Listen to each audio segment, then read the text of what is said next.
what's going on, everybody? Today is Juneteenth in the U.S., Wednesday, June 19th, 2024. And you are listening and watching the Daily AI Show live. With me on the show today are Andy and Jyunmi, and I am Beth. Brian is still traveling, and we'll see if Carl jumps in the door or anybody else does. It's Wednesday, and Wednesdays are our weekly AI news roundup show, and this week has been chock full. Also, just so you know, we don't share our stories beforehand, so we're not sure what everybody else is going to say, and that's a lovely discovery place for us as well. Okay, so on that note, Andy, let's kick it off with you. What are a couple of stories that you brought? Okay, yeah, I have quite a few to cover here, but I'll just touch on a couple here to start and then pass it over to you guys. So the first one is that Google and Gemini, which have increasingly become present in my view, like anytime I'm in a Google document or Google Sheet, there's Gemini over there on the right. And I'm starting to, lean on Gemini a little bit more than I did before. Well, they've introduced for their API users a new service called Gemini Context Caching. So what this is a feature where you can pass content to the model once and set those as a cache and then refer to those cache tokens in subsequent requests. This prevents having to send through the context each time as token count, and that reduces the cost of your API usage. So this can be used for chatbots that have extensive system instructions, for example, and for repetitive analysis of lengthy video files, or recurring queries against large document sets, or frequent code repository analysis. So this cuts the cost of using Gemini 1.5 Pro in half as an API user. This is a very, very smart way for Google to attract users of their API and shift people away from some of the other large models that are being used for code generation or elsewhere. Okay, so there's a lot of people who are using AI for coding. It's one of the main features about this AI revolution is that coding is becoming possible for people who don't have great coding skills because of the facility that the large language models have to generate code. And also coders who know how to generate code are leaning extensively on this assistant that can do much of what they can do and simplifying their more routine work in code generation. Well, the most advanced capabilities of coding assistants are a big competition out there, and now a new open source coding assistant has reached state-of-the-art results, beating the other coding platforms out there that are more proprietary. And it's called DeepSeq. It's from DeepSeq, the company DeepSeq Coder V2. And it scored 90.2% on the human eval benchmark. That's coders evaluating it against the other optional assistants now. DeepSeq Coder V2. Okay, so there's some other developments on the open source front that I'll talk about later, but that's on the coding piece. Awesome. And we have Brian with us. Yay. The person who popped in the back door was not Carl. It was, in fact, Brian. Yeah, welcome. Brian, do you have news? We're just doing a quick, maybe one story, two story, passing it around. Did you come with news? Oh, we see you're freezing. So, Jyunmi, let's have your news. Sure. I have a whole bunch of news, just like Andy said, all in the science realm. Well, we'll start with a couple of softballs here. Number one, GenSpark is a new AI-powered search engine. So after reading up a little bit about these folks, they sound like they have a product that's similar along the similar lines of Perplexity Pages, the Arc browser, and even a little bit like AI overviews from Google.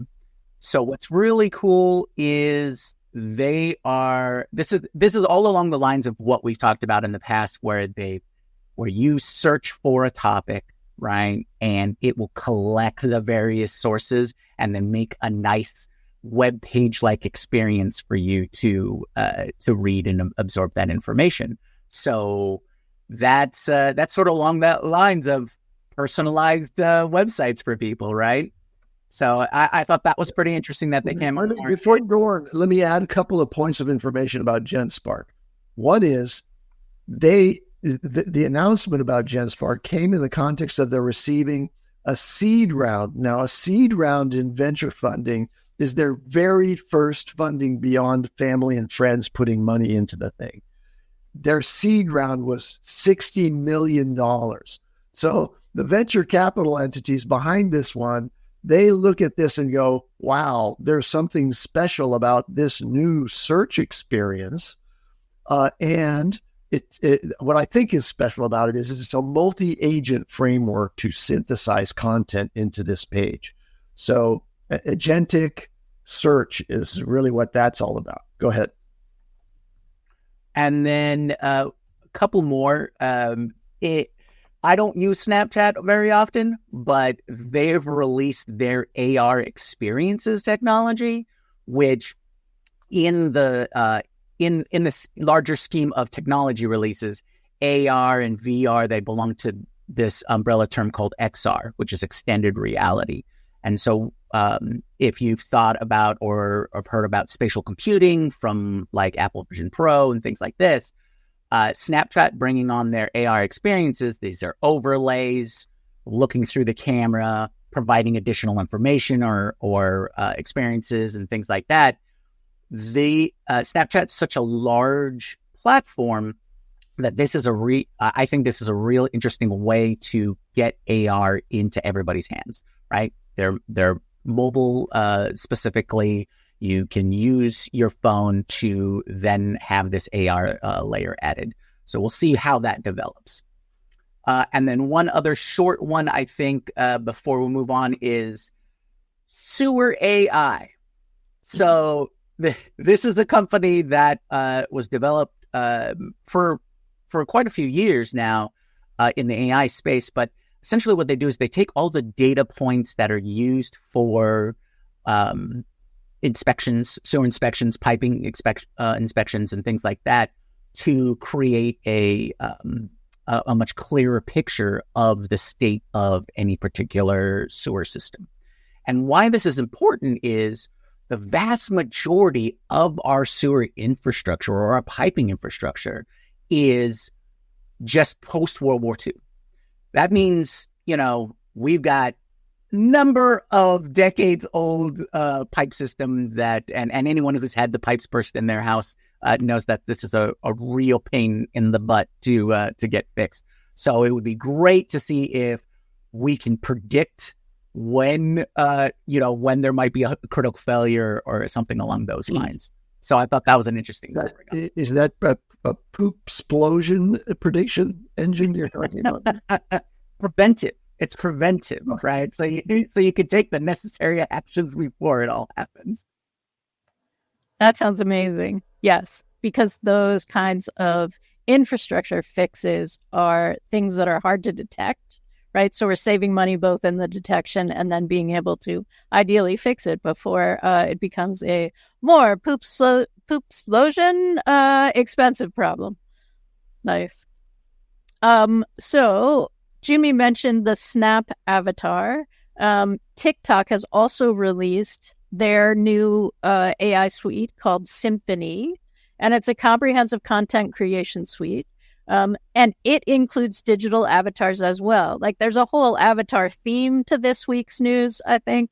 But one of the things that the TikTok avatars will be able to do is dub into other languages. Right. So it's automatically going to give you the ability to make a single piece of content and then dub it into, they said, 10 languages.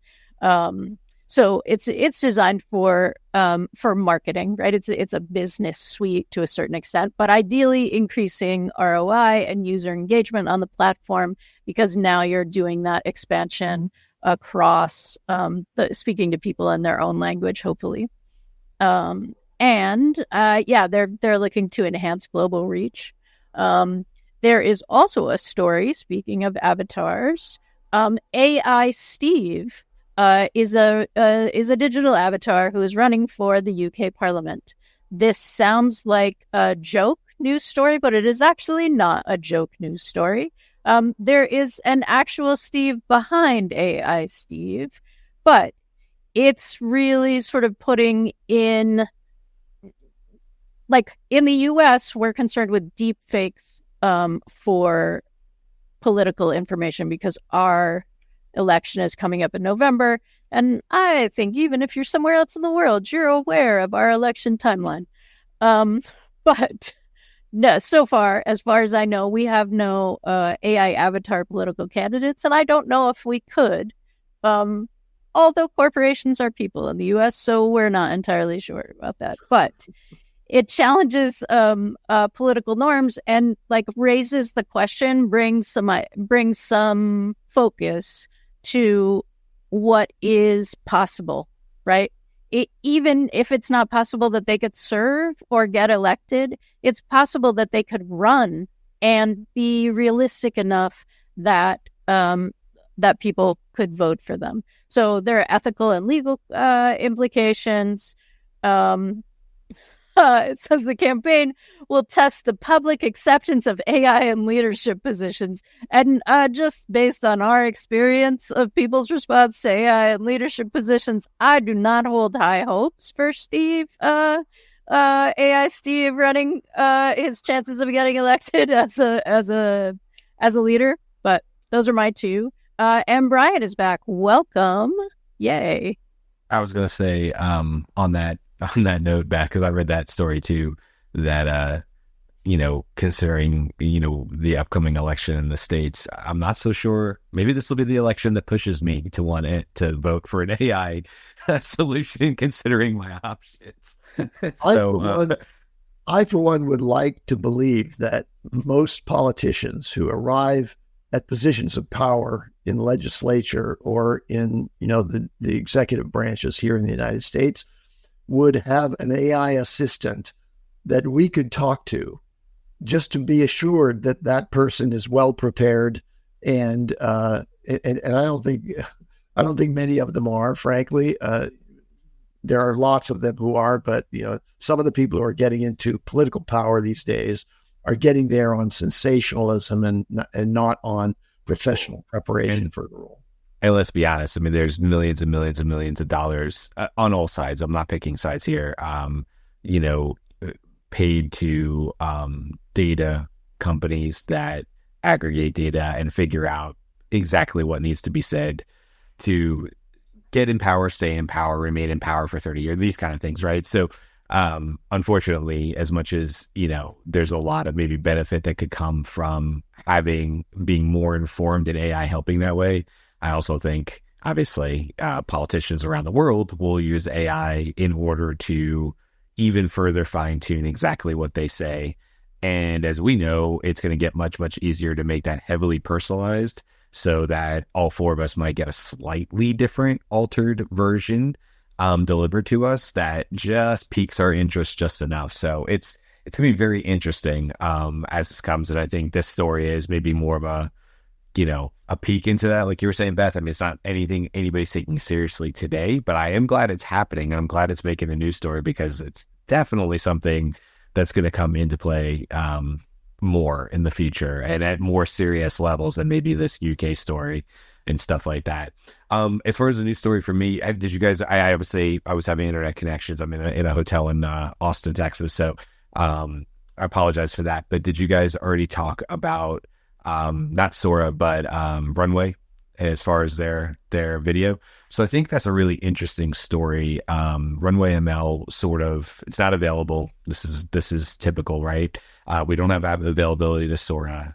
We don't have availability. And then you have other ones like It's Luna, right? That just came out with their video thing. And it's okay. Is it Luna? Is that what it's called? Luma. Luma with an M. Luma. Okay, thank you. So anyway, what I'm going to bring up on this is it's more of a general news story. And this is that, again, I was listening to, I think I mentioned it last week, Ashton Kutcher. But I just happened to see the actual video footage of him talking about it. And he was saying he had access to a beta version of Sora, and that, it was sort of what I talked about last week. A lot of people jumped all over his case because, the biting the hand that feeds them, so on and so forth. But, although we're only seeing glimpses of this, I think his point is the one that resonates with me the most, which is like, let's look at where we were a year ago and what the capabilities are for any of these video models. And so he's like, what he was saying was, I'm interested to see when this has 30x the ability or power that it does today. And that's not actually that far of a leap considering where we were in the last 2 years in terms of, any sort of video creation or something like that. So it's not necessarily that there's like news other than what we just saw released from Runway ML. It looks to be in line with what we saw with Sora, what we've seen for coming out of China, what we saw with Luma. Although Luma, I kind of feel like from what I can see is the way I understand that one, Kyle Bernard on LinkedIn said, like, look, you got to go to ChatGPT, make a really good prompt. Then you got to go put that into Midjourney, then go get the image from Midjourney, then go make a really good prompt and use it in Luma. And that tends to work. And that's fine. That's fine for where we are today. I think for me, though, and I was saying on his LinkedIn post yesterday or today, he's in Australia, so it probably was his today earlier. But I would say, look, where I see the hugest impact on this is just, again, the speed at which people will be able to do storyboarding, to get greenlit for video, for movies and stuff. Oftentimes you hear somebody has a great idea. Your Matt Damon, Ben Affleck stories from way back when they had Good Will Hunting, and they worked on the script. Because you can imagine, two young, not working actors who were probably doing other odd jobs at that time. They certainly weren't famous then. They had done little things here or there.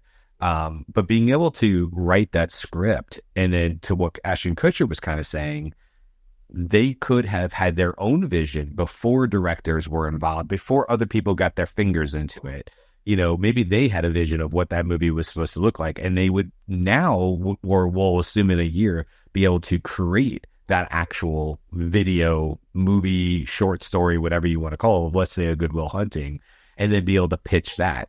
Or maybe you'll have studios who say, hey, this is a good enough script. We're going to greenlight it to use AI. We're going to put $1,000 on this because that's nothing. Go ahead and create the AI version of this movie, and then we'll rate that. Maybe we'll show some smaller audiences with NDAs. I don't know. The whole thing is very, very exciting to me. I think it's really, really interesting. Obviously, it's going to be very disruptive to the industry, but I just wanted to bring it up because of what we saw with Runway ML, and then whether it was necessarily in the last 7 days, I just saw the video clip from Ashton Kutcher, and I understand why people are upset, but there's nothing about what he said that wasn't just more or less the way he was seeing it. He was more or less pointing out facts, not necessarily coming up with an opinion or something. So that's the one big news thing I have for this week. Yeah, that's an interesting, and I'm glad you brought it up, Brian, because the aspects of where these could be touch points for AI video. And I saw Rachel Wood's post about the Runway Gen 3 release. Well, one of the things that I was taking note of was someone brought up CG and CGI, and VFX in general and things like that. And I think there's an easy move for VFX artists and VFX houses to take these tools and use it as their first pass, especially when you were talking about the storyboarding. So pre-visualization or pre-viz, animatics, those kinds of things that help tell the story and move it along to give people an idea of flow and what the imagery will be and things like that. Or even, like you said, the pitch decks. This is where it's an easy early entry point, right? Because now we're the today level of AI generated video is a few seconds here, a few seconds there. Like, and at most we're talking like 20, 30 seconds, which is fantastic, right? That's almost, scene length if you're weaving them together. but that gives an opportunity for the current artists to use them in those fashions and start becoming more comfortable with using it as a tool and seeing it as a tool as opposed to necessarily a replacement or threat kind of thing. I'm not saying that you shouldn't be cognizant of that and pay attention to it. You definitely need to. But I think there's a way that you can start using these tools to help your process along. Because I'm a big fan of lowering barriers. I would love to see the next batch of creators just getting their idea, visualizing their idea, and implementing it with little or no budget. Because that's to support that vision. To support that vision that you have, there's another development in the news the last couple of days, and that's Google DeepMind's video to audio. So all of these very competent systems that can generate, up to a couple of minutes of very rich video from text prompts, photorealistic video, action as described in the thing, most of them are silent output. And so DeepMind has trained some models, and they're delivering now V2A, Google DeepMind V2A, that does from text prompts and looking at the video, it provides rich soundscape for the on-screen action, dramatic score, realistic sound effects, dialogue for the characters that are in these silent films. And this can also be applied to old silent films so that instead of the subtitles, there's going to be, all the action, and then there's a realistic soundtrack, all generated by AI. So what I think is really cool, and I won't spend too much time on this, is we're seeing all the different elements that we could put it together. So exactly what you said, Andy. Sound effects and other audio cues coming out of 11 Labs. Like that's a new product that they just released out to the public, right? They've been talking that for a while. Then there's things like Showrunner, which are more of a platform that they're talking about releasing so that you can develop your own AI shows and for release. Because distribution's a really hard part of the entire ecosystem, right? That's where the large companies really have their foundation, is in the distribution and marketing arms. And if you didn't know, half or more of a film's budget or a show's budget, it's spent on marketing, right? It's marketing and distribution. So if you hear a film costs $100 million, well, 50 or 60 million of that went to distribute that film in theaters, in whatever their distribution channels are globally, domestically, and all those kinds of things. So there's all of these moving parts where I think AI can definitely help the broke filmmaker or the new filmmaker and create something that's meaningful and get in front of as many eyeballs as possible. Yeah, I'll just add one last thing to that, and then we can move on. Look, from how many movie scripts have probably been ruined by directors, right? Just because maybe a director wanted to see it a certain way and just really fundamentally change the movie. Now, we could also play the other side and say, how many movies have been made great that were mediocre scripts, perhaps, that were made into Oscar award because of the directors? Obviously, just as many. But I like the idea of having options. And I think what we might see is, really good ideas, really good stories, be able to be workshopped, A/B tested, if you will, internally through 2 or 3 different directing, abilities using AI and do it on the cheap. And then for the last thing here, I'll just bring up my friends. So Inside Out 2 just came out this past weekend, and I went and saw it. Number one, I wanted to see it. My daughter wanted to see it, which was really cool. My daughter's 13, so she's the same age as the main character. So very, very cool. But my buddy Dave and his wife both worked on the movie. Dave, who's a childhood friend, was an animating director on the movie. And he was talking to me on the distribution side, Jimmy, about, he was saying on LinkedIn or on Facebook, like, hey, please go support this movie in the theaters, specifically the first 2 weekends, because he was explaining how it changes, right? How much the studio gets versus how much the movie theaters get after the first 2 weeks in the theater. Now, successfully. Inside Out 2 had a very, very good opening weekend, so I'm very, very happy for him and people at Pixar after there've been layoffs and things like that. It's a big success for them. I'm very, very happy for them. But to your point, Jimmy, with the marketing budgets and stuff, like how much of this can actually be helped earlier in the process with some of these AI solutions, not only to make it cheaper, obviously, to make the movies, but that A/B testing and working it through so that when marketing does come behind it with distribution of marketing dollars, that they're more confident that it's going to land because they were able to spend more money earlier in the process, perhaps with different variations or versions, or just simply saving money. So I'm excited about the whole thing. I'm not personally worried about like actors being out of work or anything. I think Ashton Kutcher is probably saying more what I believe, which is B-roll, exterior shots, setting up these types of things. A CGI effect that today is whatever is going to be ILM doing that back in the day with Jurassic Park, right? They're going to find a newer, cheaper way to do it, and people aren't going to have to build models anymore to make the dinosaur run. They're going to be able to do it in a computer. Okay, well, now they're going to be able to do it in a computer, but do it much faster. So it's the natural evolution of technology in movie making, I think. So anyway.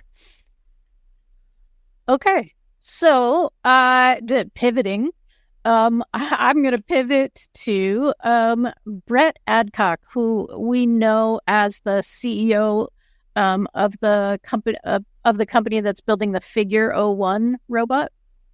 One of his pet projects, like near and dear to his heart, that he has been tracking and posting about for some time, is school shootings in the U.S.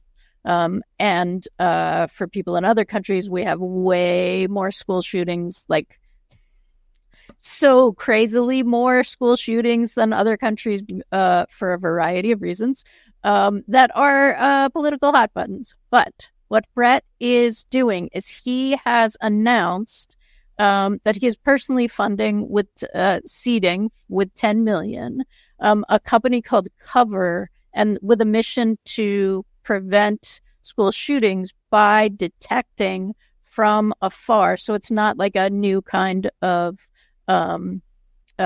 detector that you walk through. It's actually using AI vision to envision where a gun in the waistband and backpack, like it's that kind of technology, and it's like super ambitious and also like yay, right?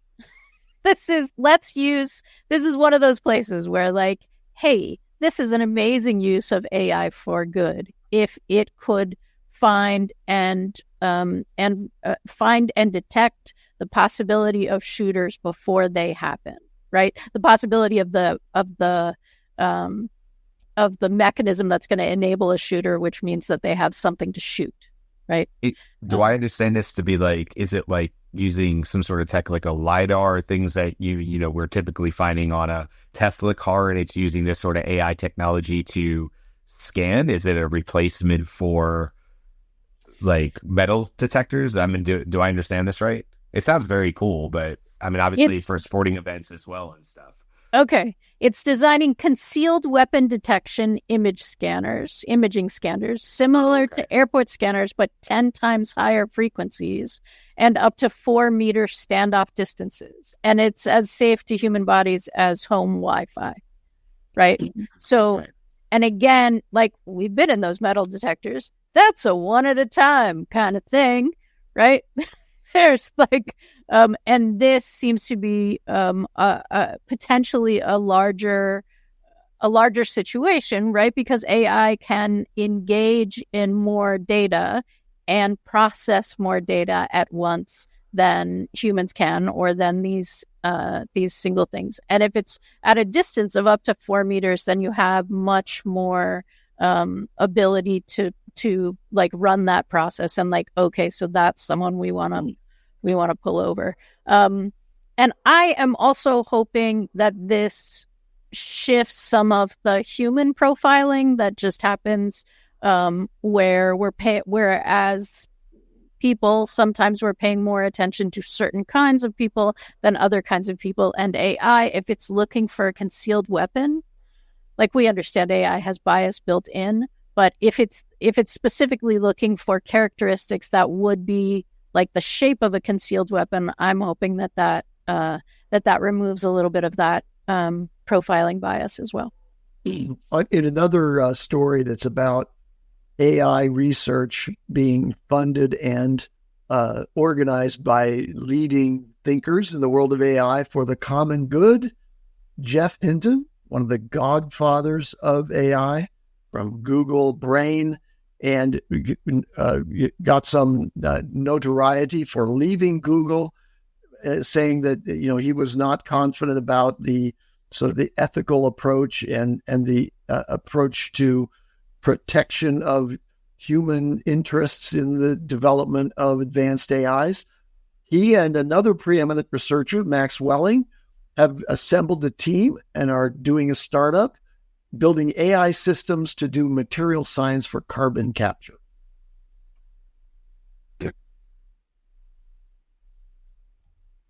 So, Andy, give us a little background of why carbon capture is important. Sure. So we've exhausted an enormous quantity of millions and millions of years of carbon sequestration that was created by, just the geologic evolution of all of the layers of sediment into that, and we were extracting that as oil and burning it and throwing carbon into the atmosphere. Okay, that's killing the planet. It is the most existential threat that we face, much larger threat and more certain than the evolution of AI into something that's, going to damage the human society. So we have to solve this problem, and there doesn't seem to be the political will to do that. AI is now being applied to material science. Maybe they can invent a certain kind of material that will automatically collect carbon from the air in an efficient way. Again, they're using AI to try to figure out the answer to that problem, but we need to pull carbon in the form of CO2 out of the atmosphere and lock it again underground. And that's what carbon capture is about. Awesome. Okay. So keeping in the science realm, but going to a slightly different track, I've got a couple of science stories regarding AI. We have heard a lot of movement in AI in terms of being able to recognize different things, right? Interpret different things, whether that be various sensors that can replicate our senses and things like that. But now we've got a story about a university. I'm going to mangle this, but Karlsruhe Institute of Technology and the University of Duisburg-Essen have accurately identified a method to, or they've built an AI that will recognize emotional states, right? And in particular, their data set is vision or recording athletes, particularly tennis athletes while they're playing their games and things like that. So it has the potential to read emotion and reaction and what those players are feeling at the time. And this will give further insight into assessment of their emotional state, physical state, all those kinds of things. So I thought that was interesting in a reading more into how AI can interpret our own or reflect back our own states, which we all have issue into interpreting. Now, another one is more on the embodiment of AI, so robots. And robot training is a very intensive and expensive training process based on visions. And this is so that robots can navigate, robotic cars, autonomous vehicles, and things like that. This is all a heavy data side of things to develop how a robot sees the world around them and moves accordingly. So MIT came up with a way to what I would call a shortcut in cutting off some of that data requirements by implementing LLMs to create a base input or a more agentic style of path determination.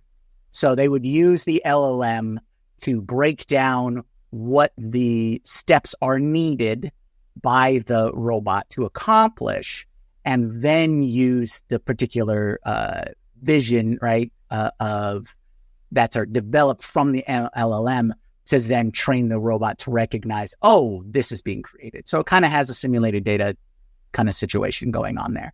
But this cuts down on the massive amount of just vision related data that's needed for the training.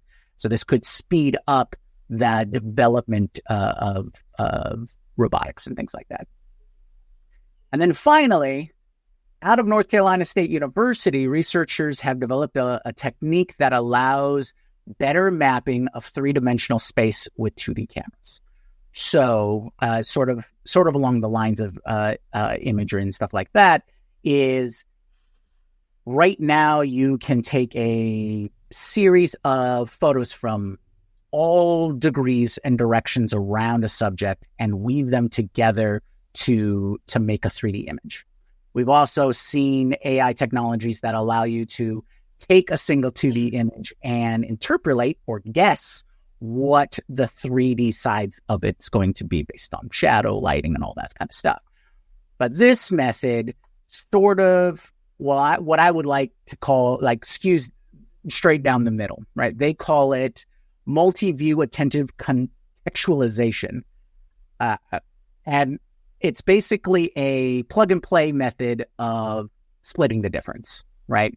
Getting more information from the 2D images with less information without just doing it from a single image. So the research goes into far more detail, but that's basically the layman's look at that. So I want to jump on that because related, not related, but related, we make these loose connections on our new shows. Roblox has come out with 4D technology. They've been doing 3D technology for a while. 4D technology is about that spatial relation, like the spatial immersive interactive experience that so now people can build within that Roblox structure, not just 3D. So you can so that it's representing itself in space, but now you can engage with it in a spatial kind of way.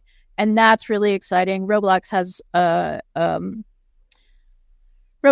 is an avenue or a creation system that a bunch of people engage with, right? So it's in its own sort of ecosystem, but it's big when it creates a new kind of technology that people can use and experiment with and create with. All right. Great. I have two quick ones to end up with here. Great.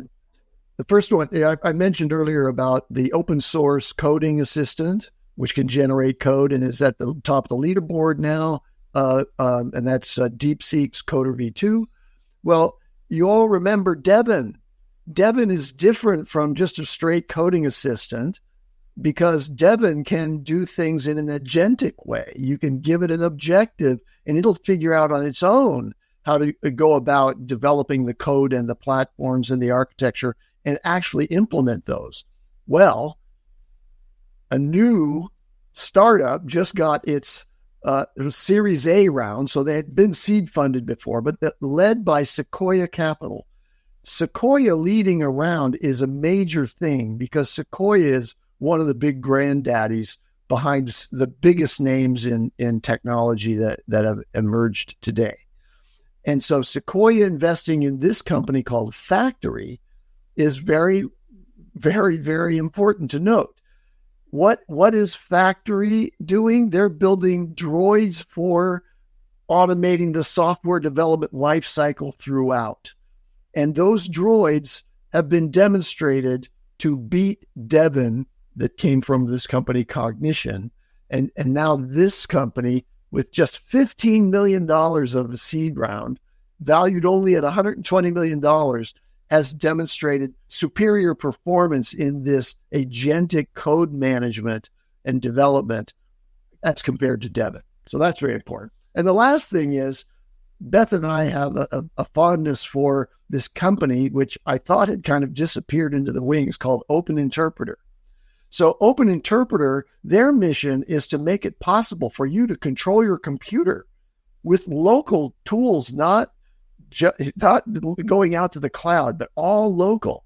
Well, Open Interpreter just released Local 3, which they say starts the journey towards a new kind of freedom, personal, private access to machine intelligence right in your local environment and operating your local environment.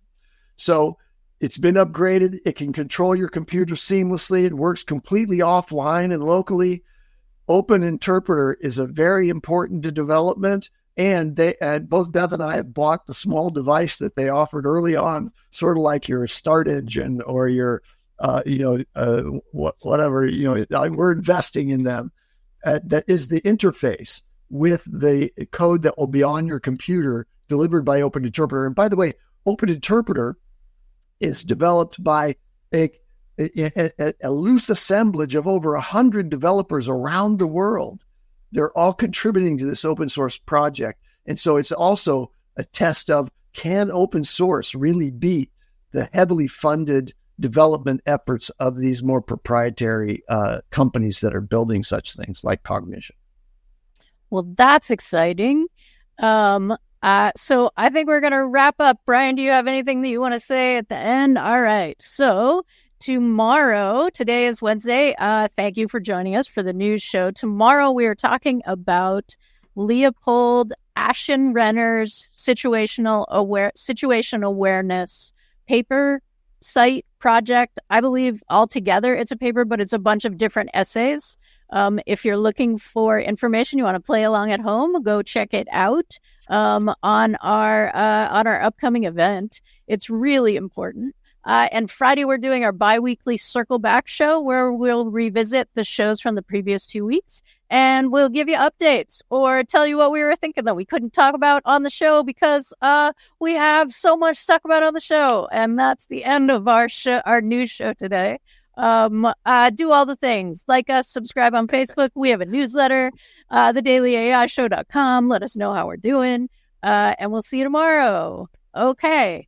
Thanks. Bye from Austin.